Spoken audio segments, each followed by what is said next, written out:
The zipper on the garment bag rasped as Nina pulled it down, revealing the lace and satin of the wedding gown I helped her buy.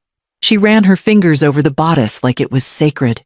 I stood in the doorway, hands wrapped around a chipped mug of tea, and said nothing. Then she turned, exhaled slowly, and dropped the words like a folded napkin on a table. "It's just easier if you don't come." The breath left my chest before I realized I was holding it. I stared at her, not blinking. My voice, when it came, surprised even me, low and even. "Is this because I disagreed with the guest list?" She didn't answer right away, just adjusted the dress hanger on the closet door and fussed with a non-existent wrinkle. "It's not about that," she said finally, eyes fixed on the fabric. "The venue's small. The energy needs to be calm. You're a lot, Mom. I'm a lot." She didn't say it to be cruel. She said it like a fact. Like I was wallpaper too loud for the room she was designing. "And your fiancé's mother? She's quieter. She won't make things about her." I almost smiled at that. The woman once made a birthday toast that ended with her own divorce story. I nodded. Once. Slowly. Got it. That evening, an email landed in my inbox. Final guest list and wedding timeline. I opened it. Searched my name. Nothing. The line that stung most wasn't even the omission. It was the closing sentence, "Thanks for understanding." I opened my calendar. I had a note reminding me to follow up on the floral order she'd asked me to help coordinate. I deleted it. Then I opened a new tab and searched for flights. If I wasn't meant to be part of Nina's big day, then I'd find a place where I wasn't in the way. A place where I could sit in the sun without being too much for anyone. The next morning, I called a travel agent and said, "Let's plan something different."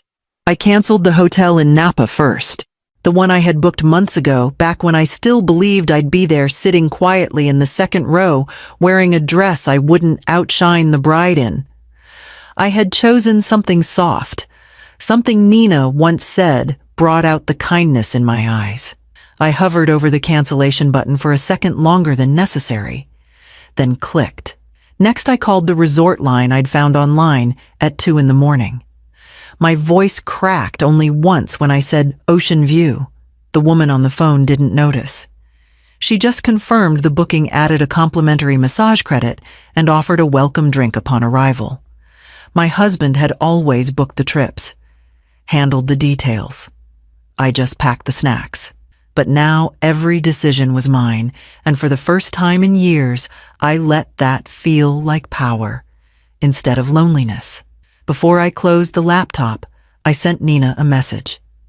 No drama, no punctuation that begged for guilt. Thanks for the clarity.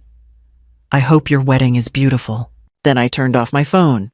The next morning, I rolled my small suitcase out to the curb and got into a rideshare with a man named Kent, who whistled to 80s music the whole way to the airport. When he asked if I was traveling for business or pleasure, I said, "Peace." He laughed like it was a joke. The airport was crowded. I moved slowly, but no one brushed past me. I wasn't in anyone's way. When the gate agent scanned my ticket and handed me a glass of champagne, I didn't toast to anything. I just sipped. As the plane lifted off, I looked out the window and whispered, "They didn't want me there, so I'll be somewhere. I'm wanted." I snapped a photo of my boarding pass against the sky and posted it with one caption, "Uninvited, not unwanted." The resort rose like a mirage from the coastline. Glass balconies curved toward the sea, linen-draped lounges, framed by swaying palms, and a pool that slipped into the horizon as if it had no end. I stood in the lobby for a long time, not because I was lost, but because I couldn't quite believe I'd brought myself here. A young man with a name tag and a bright smile handed me a chilled towel and offered to escort me to my room. I declined. I wanted to walk alone. The suite was a cocoon of white and soft golds with a balcony that faced the water. I set down my bag, changed into loose cotton, and walked barefoot to the edge of the glass railing. Below, the world shimmered. I lay back in a lounger, sunglasses slipping down my nose, and ordered something with citrus and gin from a server who didn't ask why I was alone. For the first time in months, I felt invisible in the best possible way. No one here knew my name. No one expected me to smile through anything. Then my phone buzzed. I ignored it at first. But the second buzz came with a preview line. "Wait, why aren't you here? My cousin Lucinda." I tapped it open. "They said you were sick." I stared at the message. Sick. That was the lie Nina reached for. I picked up my phone, adjusted my hat, turned slightly toward the sea, and took a photo me, cocktail in hand, sun behind my shoulder, the Gulf glittering like something holy. I sent it without a word. By sundown, my phone listed 3 missed calls from Nina. One from her future mother-in-law. A few others with numbers I didn't save. No voicemails, just pressure. I placed the phone face down on the table, took a long sip, and watched the horizon swallow the last of the light. When the servers lit the torches around the pool, I finally stood stretched and walked barefoot back to my room. The next morning, I planned to sleep until I felt like waking. The morning light came in soft and slow through the balcony doors, the kind of warmth that made it easy to believe the world outside this room didn't expect anything from me. I made coffee from the small machine on the counter, carried it out to the balcony, and let the steam rise against the ocean breeze. On a whim, I opened my finance app. I hadn't checked it in weeks. There, tucked neatly between retirement accounts and savings, sat the wedding contingency fund, $12,000 I had set aside over the past year. Money for emergencies, last-minute vendor issues, or the inevitable "Mom, can you help?" Just this once message. Nina had never sent the final confirmation for the transfer. She never even asked if I still planned to contribute. I stared at the number for a long moment, thumb hovering over the screen.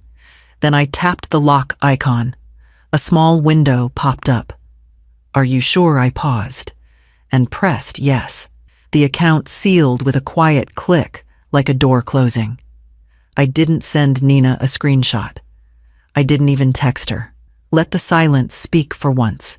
Later, while scrolling through my feed, I saw a post from the florist, a photo of pastel bouquets, and a caption about requiring full payment prior to delivery. I knew that tone. That was a warning aimed at someone unprepared, someone scrambling. I took a slow sip of my drink, letting the cold sweetness settle in my chest. It didn't feel like revenge. It felt like setting down a weight I'd carried too far.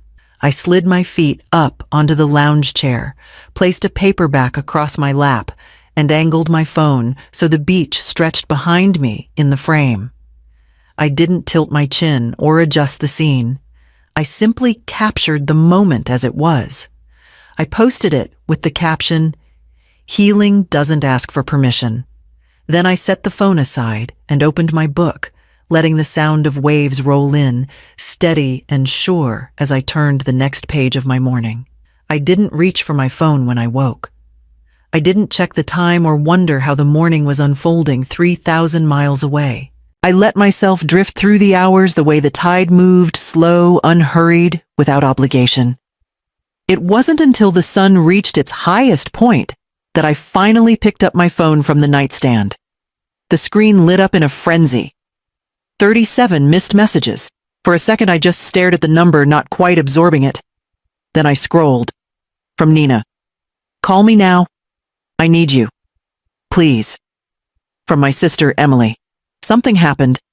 The groom left. She's crying. Where are you?" Then more unknown numbers. A couple of co-workers I hadn't heard from in months. Even a message that looked like it might have been typed in a rush. Half sentences and panic. I set the phone down. I didn't feel a flicker of triumph. Not even satisfaction. Just a kind of quiet confirmation that life has a way of folding back on itself no matter who tries to orchestrate the perfect picture. I slipped on a pair of sandals and headed down toward the beach.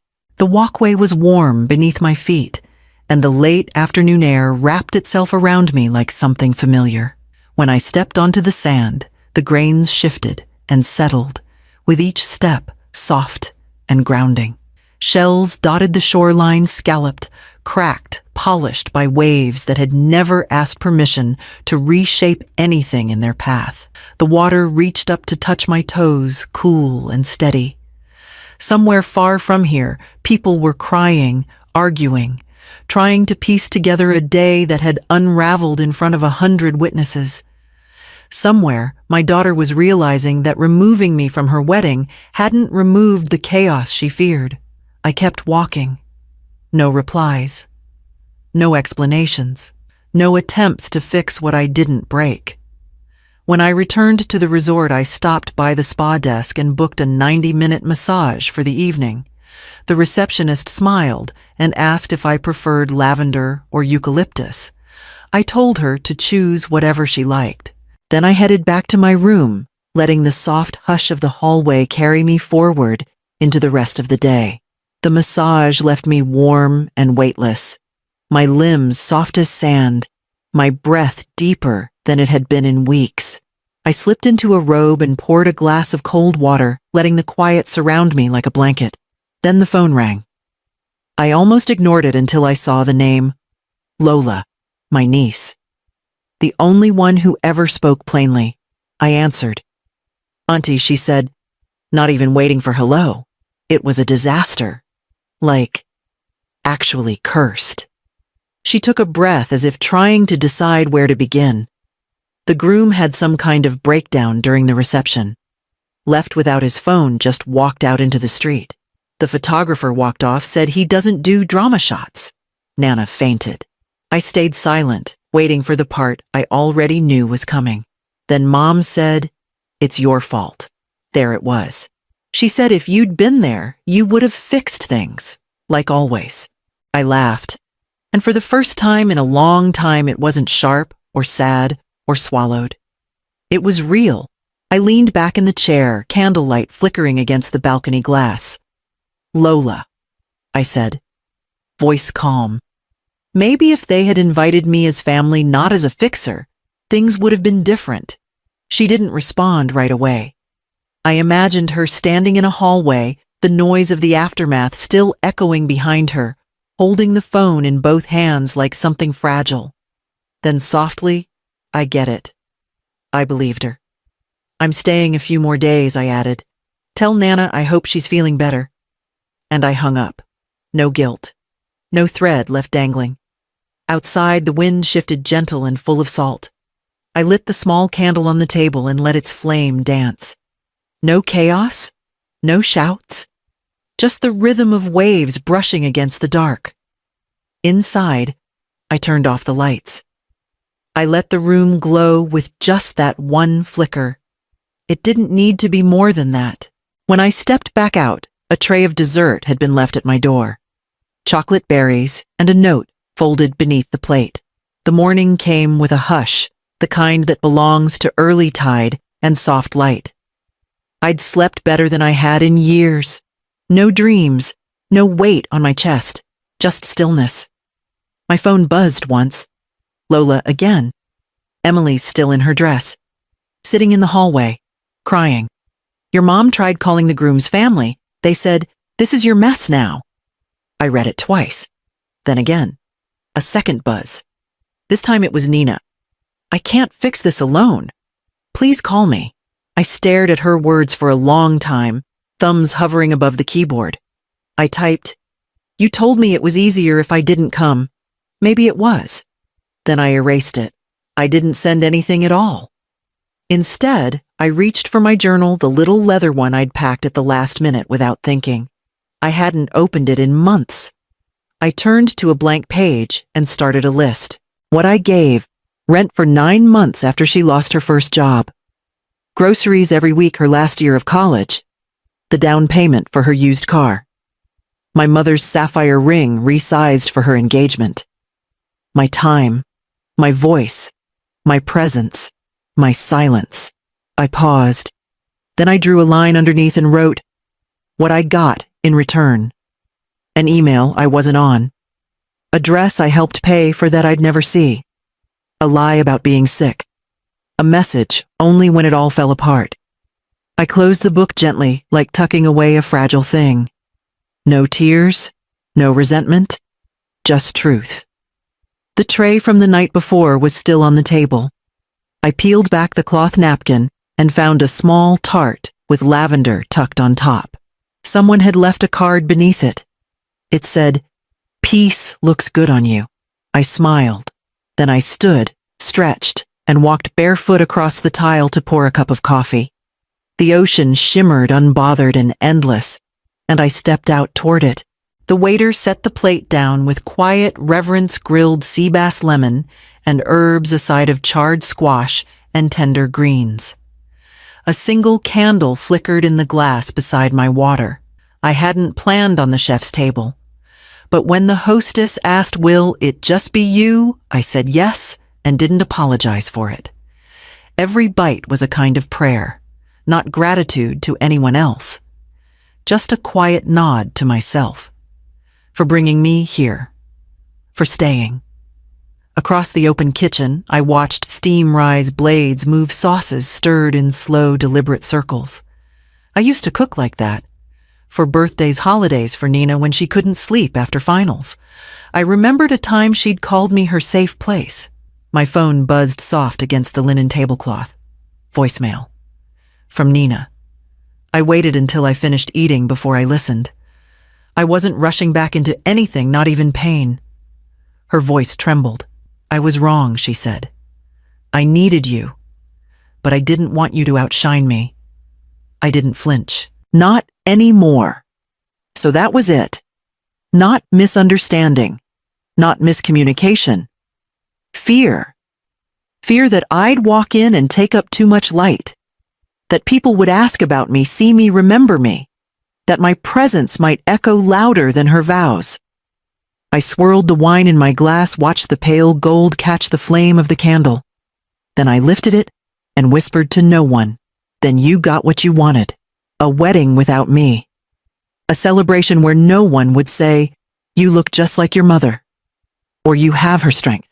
They got silence. And now they were calling it absence.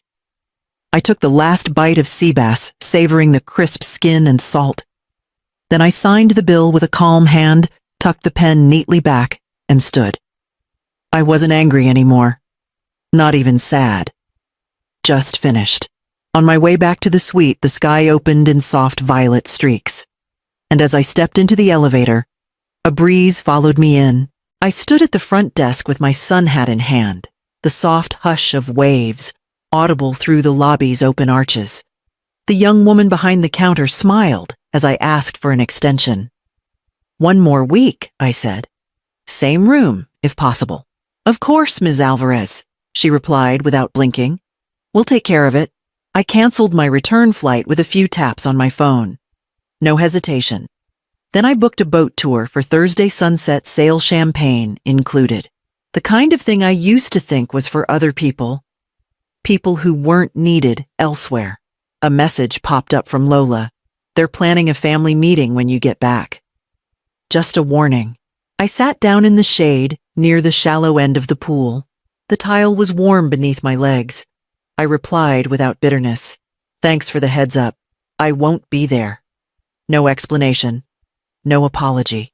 I turned the phone off and left it in the room. Barefoot, I walked down the narrow boardwalk toward the beach. The wood was sun-bleached and soft underfoot, worn smooth by years of footsteps I didn't need to follow. This wasn't anger. This was relief. No meetings. No mending. No explanations for choosing myself. I used to wait for their calls, their texts, their pull on my time like gravity. I used to believe I had to keep orbiting their needs, or I'd fall out of their lives completely. But it turned out I already had. And still I was fine. Better than fine. At the water's edge, I let the tide pull over my feet, drag the sand from beneath them like a gentle reminder. Even stillness carries motion. I looked out over the gulf, its light stretching wide and open, with nothing blocking the horizon. They hadn't just excluded me. They'd freed me. And now I had time. The light spills through the curtains in a slow, golden wave. I open the balcony doors to let it in fully, the kind of light that doesn't demand attention. It just warms everything it touches. I order room service without even looking at the price. Egg sourdough toast and a bowl of fresh fruit. No bells and whistles, just food that tastes like clarity. When it arrives, I plate it neatly. Set the tray by the balcony and take a picture. I post it with a simple caption, "No drama" on the menu. Then I open my messages. I don't scroll. I don't check missed calls. I don't need to. I go straight to the app that holds our family group chat, and I uninstall it. No goodbye. No screenshot. Next, the wedding notes folder. It's still on my cloud drive filled with receipts, florist names, screenshots of fabric swatches, and timelines I made when I still believed I was part of it. Delete, delete, delete. I keep one file, a letter to myself. Written in a moment I thought I might forget how to stand tall again. I open it now, reading it aloud under my breath. You are not the backup plan. You are not the bank. You are not the silence in the room. You are Morella Crane. And you are allowed to be whole. My voice doesn't waver. My chest doesn't clench. I close the laptop, tuck the letter into a small journal I'll take home with me, and slide my chair back to face the ocean. I smile, not for anyone watching, not for a camera, not to prove anything, just because I mean it. There are no leftovers from this. Nothing I want to wrap up or revisit. The mess is theirs to clean, and they're welcome to it. I have other places to be. The sky is wide. The day is open. And somewhere along the way, without anyone's permission, I became whole again.